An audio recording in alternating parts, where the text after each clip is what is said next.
Here I've got XIAOMI Poco F2 Pro, and I'm gonna show you how to turn on and off the camera grid lines at this device. So at first we have to click on the camera button here, and for now we are in the standard photo mode, so we have to go to the more advanced settings, and we can do it by tapping on this button at the right corner, and we get access to more options here. We can pick from this, and one of that is the show grid lines button, so here we can turn it on and turn it off like that. This is how it works.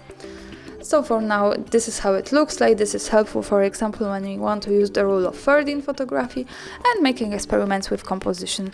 And of course, when we want to go back and turn it off, we go again to this button at the right corner and tap on this again. And now it disappeared. So that's all. Thanks for watching. Subscribe my channel and leave the thumbs up.